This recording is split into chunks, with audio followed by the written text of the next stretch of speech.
Hi, welcome to this week's Mind, Body and Relationship Maze. And today we're going to be talking about sleep, insomnia and sleep problems. Because it's estimated that almost about 30% of the population suffer from sleep problems. In fact, some studies suggest that it's up to 50% of the population at any time suffer from problems with their sleep. And particularly in the last year or currently in the situation with the pandemic, there are lots and lots of people who are struggling with sleep. So it's something that I hear frequently, not just from clients, but from friends. Pretty much everyone reports that they're not sleeping as well as they used to. So either they can't fall asleep, they worry about stuff, or they wake up in the middle of the night and then can't fall asleep.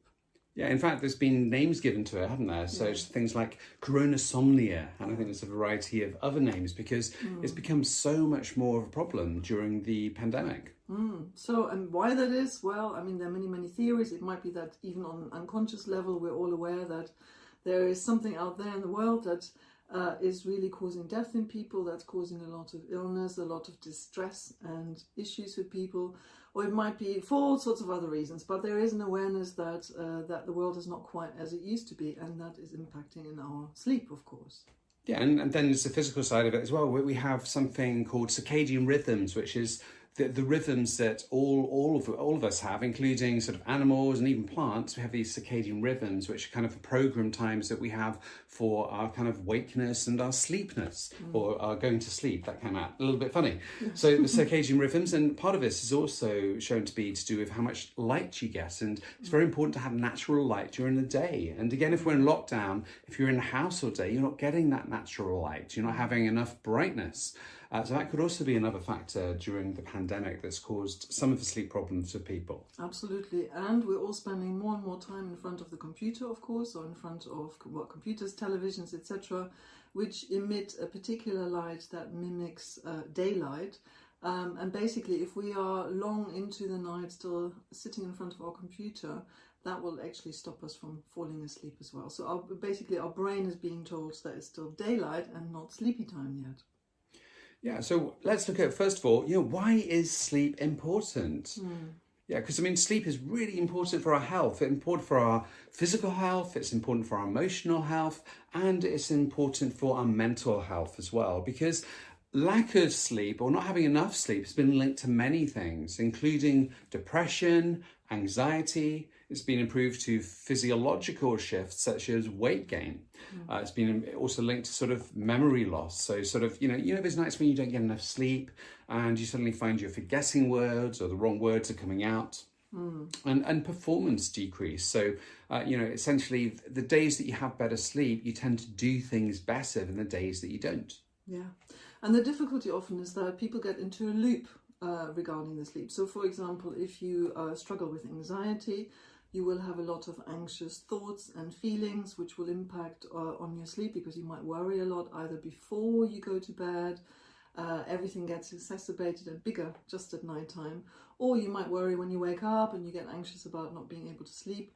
And that will then impact, of course, on how you feel in the morning, and will feed into you feeling even more anxious, which means that you will sleep even less, and so on and so forth. So very often there's this kind of a cycle with anxiety, same with depression as well, that lots of people get into. Yeah, in fact, I can account for something myself during the pandemic that I found I've been waking up a lot more during the night. And when I'd wake up, I'd then get some anxiety about thinking, oh no, I've woken up again, I'm not going to get enough sleep. So I start to kind of stay awake, sometimes for an hour or longer. And I was really having problems. And then one morning I just started to think, well, actually during the day, I don't feel that tired. So I just figured, well, actually, even if I'm waking up, I must be getting enough sleep. Otherwise I'd be feeling more tired. And just making that shift in my thinking, the next night I went to sleep, and sure, I woke up a few times, but I got back to sleep almost immediately because I wasn't there thinking, I'm not going to get enough sleep, I'll be tired. Yeah, which is a very common preoccupation for lots of people who struggle with sleeping. It's this clock watching and this concern about, I'm not going to get enough sleep, I'm not going to function properly the next day, etc. When in fact, actually, it's surprising on how few hours of sleep you can actually function quite properly. It's really interesting. I mean, there are lots of people who only sleep about 3-4 hours a night, and and they manage. So absolutely, what you say is so important, isn't it? This kind of fear of not being able to fall asleep is very problematic for lots of people and makes it worse.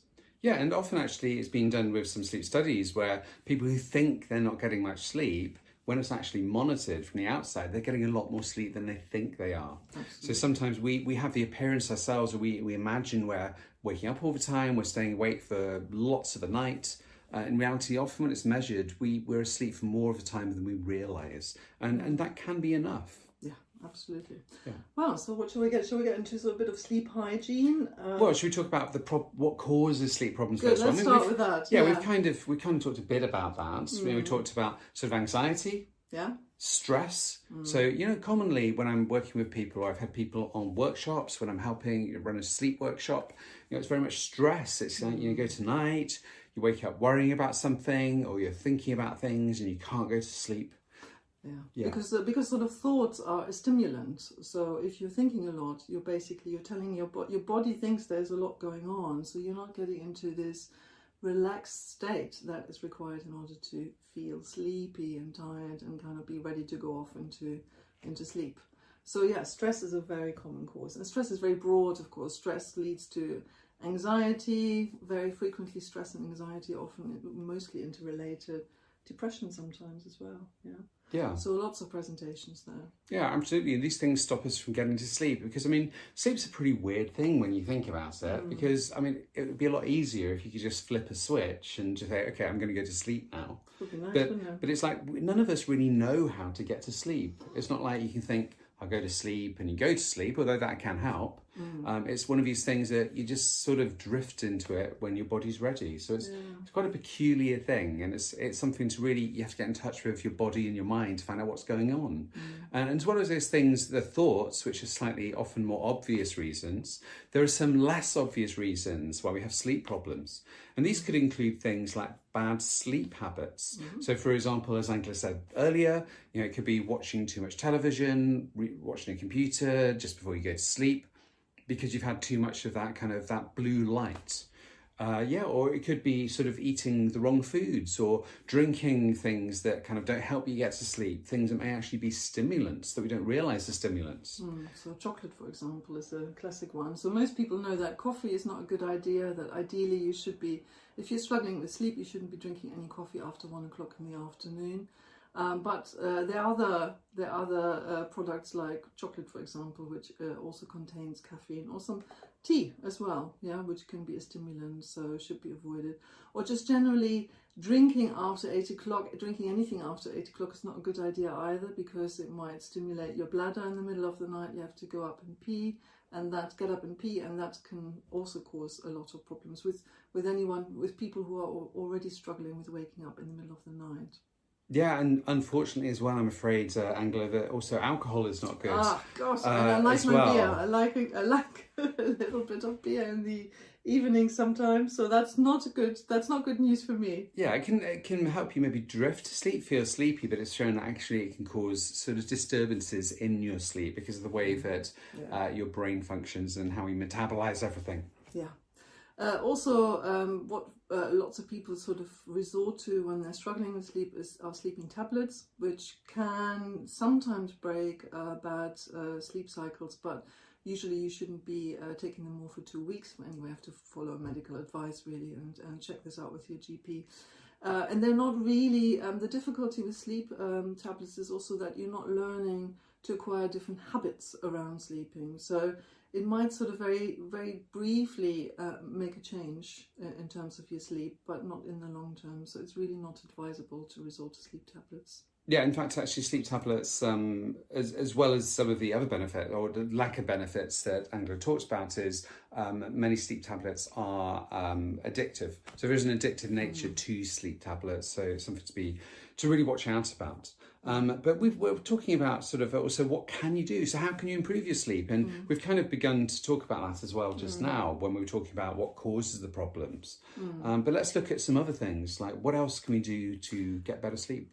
So one thing that's also might be a good idea is exercising, not too sort of close to your actual sleep time. So at least sort of an hour before sleep, it's not a good idea to do exercising. But exercising generally during the day has shown to be very beneficial in terms of enabling you to fall asleep. So that's a good thing to do. Another thing that's been recommended is hot baths, for example. So 20 minutes in a hot bath just before you go to bed, sort of 1 or 2 hours prior to your sleep time, is also actually proven to be very beneficial in terms of getting you off to sleep. Yeah, and part of that as well is that it's been shown with some studies that having your body's core temperature a little bit lower is actually important to get better sleep, which is also why you have a warm bath, you go into your bedroom, which needs to be a little bit cooler, and that also helps you to get to sleep. And also bear in mind, this is quite a general principle. Some of the things we're talking about do vary from individual to individual. Like some people find that exercise needs to be done much earlier in the day to get a good night's sleep, whereas some people find that actually you can exercise immediately before sleep and get sleep better. So it does vary, but on the whole, these are some general principles, and it's finding what works for you and trying things out, and you may have to kind of shift things a little bit. Yeah, then another recommendation in terms of food is that you don't have heavy meals just before you go to bed. I think we'd all know that. That's kind of common sense. You might, but there's a particular food group which has proven to be very beneficial. So there's particular food and drink that actually help you with falling asleep. Do you want to talk about that? Yeah, well, there are some foods and drinks that have been shown to help. Well, research suggests that they may help you get to sleep, although some of the research is actually still in the early stages. So, but it does seem that certain types of food groups do help.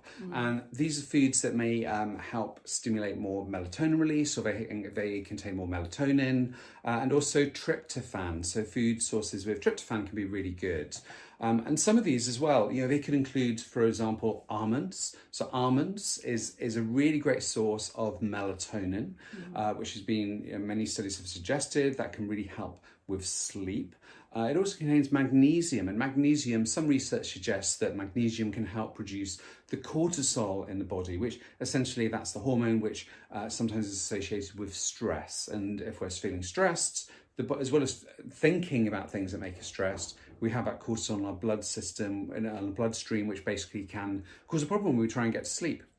There's also turkey. Turkey is another example of a food which, I'm sure you may have found that, like at Christmas dinners, if you have turkey, like about an hour or two afterwards, everyone's kind of on the sofa falling asleep. Well, one reason that may be, as well as having a lot of food to digest, is turkey is a great source of tryptophan as well. So again, tryptophan has been associated with helping people to get to sleep. It's also got a good source of protein, and protein also, having the right amount of protein can also encourage sleep. And something else that can actually be very beneficial is having some tart cherry juice. So cherry juice has been shown to have, again, be a good source of melatonin. It's also a good source of tryptophan. And some people recommend that you get basically you get kind of a tart cherry juice, and you maybe have 2 tablespoonfuls before bedtime. If it's too bitter, you can always mix it with water. Yeah, good. So there's this particular food group that's helpful. Also, what else have we got on our list? So it's really helpful to have a dark bedroom so that the body can produce more melatonin. So don't sleep in a room which is too light. You can get blackout blinds, for example, that really, really make a difference. We've talked about temperature. Sorry, my voice is going funny. Also noise. So if you have an environment, I'm sorry, my voice is going. Can I have a bit of water? Thank you very much. Yeah, so basically if you've got an environment that's noisy, it's going to be difficult. And sometimes there's not much we can do about that, because if you've got noisy neighbours, or even sometimes where I live, there's birds singing really early in the morning, and I get woken up by birds at 4 in the morning, or cars racing in the streets, unfortunately, sometimes. And, so what I found, earplugs can be really great. So if you are woken up by noise, in fact, I remember, I think it was a couple of years ago, I was having some problems with sleep.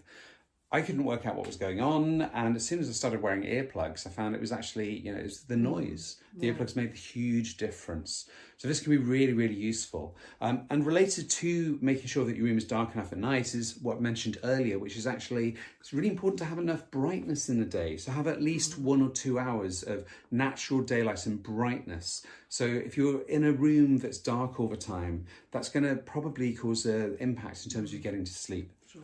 It's really important to have natural daylight, and if you can't get that, if you can get hold of a natural day bulb, like these light bulbs which stimulate or simulate natural light, that can be a great alternative. Also, what's been really helpful for talking about noise, so if you have a lot of noise in the background, or if your room is very quiet, that might also be quite perturbing for some people. What's also helpful, again, try to experiment a little bit with that, is to have some white noise. So you can actually even buy tapes or MP3 files which provide you with some white noise, which is like the sound of a sort of very low sound hum, for example, of an air conditioning unit or something like that. That is actually really helpful for some people. And the final note on your bedroom and sort of having the ideal conditions in your bedroom is don't have a clock in your bedroom, because that just encourages clock watching and feeds into this anxiety that we talked about earlier on, this sense of, oh God, I'm not going to sleep enough, I'm going to be really tired, etc., etc. And also with the sleep hygiene, what's really important as well is make sure you just have the bedroom for sleep, or sleep and sex. But basically sleep is needs to be tied to the bedroom, not other things. So keep your computer out the bedroom, keep your phone out the bedroom. Don't work in the bedroom. So if you start working in the bedroom, you're going to start associating your bed to sleep, and we make associations really rapidly. So the brain makes connections. So it's like you may hear a piece of music that kind of brings back a memory or a feeling, and you're out somewhere and suddenly this music comes on, suddenly you feel happy or you feel sad. It's like we've formed a connection in the past. It's the same with sleep. If we start to associate the bedroom with things where we're quite alert or stressed or kind of focused, we're going to have problems getting to sleep. So make sure that you keep that environment just for sleep. Sorry. And adding on to what Angela said about sort of white noise and recordings, listening to apps, listening to either gentle music or listening to spoken words that can help you sleep are great. There's lots of apps around. I made an app as well a little while ago, which if you search it's just for iPhone. If you search in the iPhone store for, let me just remember, it's a Sleep Solution Insomnia Help. Or if you just put in sort of insomnia and then my surname Mackay, that will come up as well. So that's an app where I put recordings and also some sort of sleep logs, so you can just work out how you're sleeping. Absolutely. Good. Well, so what's also really important is that if you go to bed, just give it about 15 or 20 minutes. And if you can't fall asleep, if you notice that you're getting into this anxious cycle of worrying a lot at night, then it's really helpful to get out of bed so that you don't create this association that Tom was talking about earlier on. With bed equals stress, anxiety, worry about not being able to sleep. So give it some time, and you might want to just read a little bit, do something, relaxing in bed. And if you can't fall asleep, if you really struggle to fall asleep, don't force it. Get up, go to the sofa, go elsewhere in the house, in the flat, read a book, just do something sort of like a low-level activity, which is not too taxing, not too engaging either, and just wait a little while to kind of see whether you can get into a slightly more sleepy state, and then you go back to the bedroom, but only then. So don't spend too much time fretting about not being able to fall asleep. That's really important. Yeah, absolutely. And one way that you can actually measure your sleep efficiency is with the ratio of sleep efficiency is equal to the time asleep divided by the time in bed. So you can start to work out your sleep efficiency, and if you look on the internet, there are some tables that you'll find which show you how you want to be gearing your sleep efficiency. So whether you're getting enough sleep or whether you're not, because as we mentioned earlier, sometimes it's that fear of not getting enough sleep which causes us to stay awake, when in fact we may actually be getting enough sleep. And sleep efficiency is really important here. So what do we actually mean by that? So it's this idea that, you really want to only count the time in the bedroom where you're sleeping, so where you actually are asleep, rather than the time, all the hours that you might spend in your bed fretting about not being able to sleep.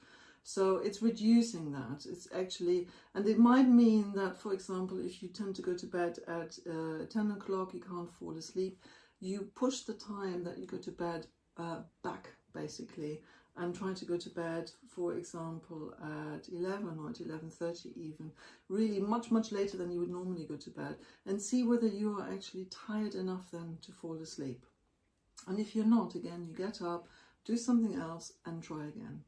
Until you're reaching a point where, if you notice that, okay, you're going to bed at 11:30, start off there. You can't fall asleep, get up, actually go to bed a little bit later. If you do manage to fall asleep at 11:30, you can bring the time forward, but only gradually, and then go to bed at 11:15, etc., etc. But what you want to achieve is the point where you can fall asleep relatively quickly, without lying awake for too long and worrying about all sorts of stuff. Yeah. Yeah, and also be careful with things like trying to measure your sleep efficiency, because if you think too much about, I've been awake for an hour, and you start thinking about that too much, that can stop you sleeping. So there are sleep apps, and if you've got some of the smartwatches, they will actually help you measure your sleep efficiency without having to think about it. Because the more you don't have to think about things, the better, because that's how you get to sleep, is not trying to sleep. Because I think that's one of the biggest things, is if you're trying to go to sleep, that can stop you getting to sleep.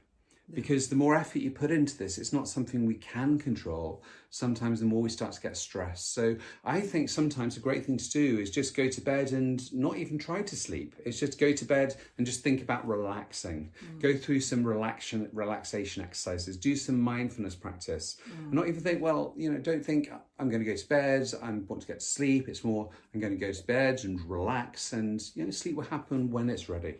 Absolutely.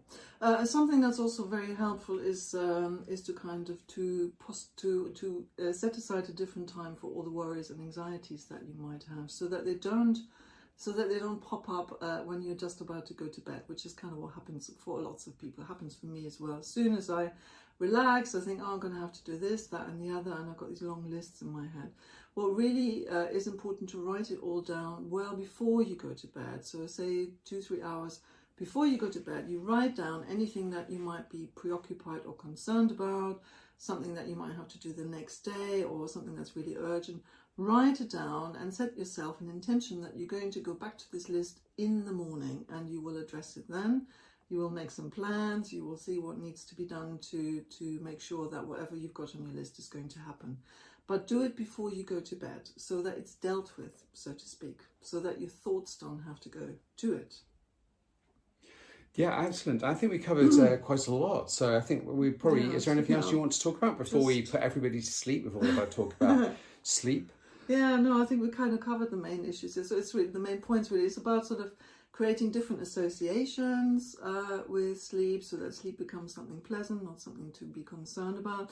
Actually, one other thing that might be quite interesting is that, I found that quite interesting, is that we have this idea that we have to have 8 hours of sleep every night, right? That's kind of how we all brought up, or 7 hours, whatever, something like that, a long chunk of time where we are asleep. And this whole idea of having 7 or 8 hours of sleep is a relatively new idea. So our ancestors in pre-industrial times had a completely different sleep pattern, which often plays out for lots of people. So they had a very different sleep-wake cycle, where they would go to bed quite early in the evening, as soon as it was dark, 6-7 o'clock in the evening.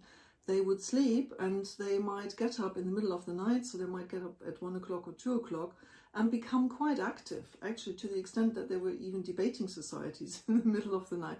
People would go for walks, they'd meet some friends, they'd do their household chores. So they spent sort of a chunk in the middle of the night where they went about their daily business or their nightly business, and then they went back to sleep. So they went back to sleep at, say, 4 o'clock or something like this, and they had another 2-3 hours sleep. So it was a very, very different rhythm. And it was only with the Industrial Revolution that things changed, and we were kind of forced to, so to speak, our bodies were forced to adjust to a very different rhythm. But if you notice that you have this kind of cycle, a very different cycle, you might want to sort of see whether you can adjust that, whether you can fit it into your daily life, whether you might want to go to bed earlier, get up in the middle of the night, do something, whatever it is that you want to do, and then try to fall asleep again. That might actually work better for you. So it doesn't have to be. If you can manage that, and I'm saying that if, because I'm aware that most people work and are required to get up early in the morning and get ready for the day, and they might even have to do things in the evening, yeah, so that it might not be possible for you to follow this kind of rhythm, but you might want to experiment a little bit with it. Yeah, so it's finding what works for you, and basically it is showing that you want to have enough sleep, but also if you have too much sleep, that's bad for you too. So having too much sleep can actually have some health problems in terms of your heart and other areas. So having more than about 9 hours sleep a night may not be good for you too. So just kind of, it's knowing that I think it's estimated that on the whole, having at least sort of 7 hours sleep, about 7 hours sleep is good, any more than 9 hours sleep. So it's kind of trying to find somewhere in the middle. And one of the things though with breaking up sleep is if you do have insomnia, what's often recommended is try not to nap in the day, because if you nap, then it becomes more difficult to get to sleep later. Yeah, you can nap, but no more than 10 minutes. So keep it really, really brief. Yeah. Because that's going to interfere with your sleep cycle. Yeah, great. Well, I think we've got to the end of today, unless there's anything else you'd like to add. No, I think we've covered most of the grounds. Yeah. Great. And like I said, I've actually written an app to help with sleep. I'll put that a link to that in the show notes. And also I'll put a free relaxation recording that you can also download to help you get to sleep if you want to. And thank you for tuning in to this episode of the Mind, Body and Relationship Maze. Please share it and subscribe with anyone that you think can benefit. We focus a lot on how to improve your mind, your physical health, but particularly also how you can improve your relationships. So if you'd like to find out more about how you can improve your relationships, head over to therelationshipmaze.com. Yeah, we look forward to seeing you there.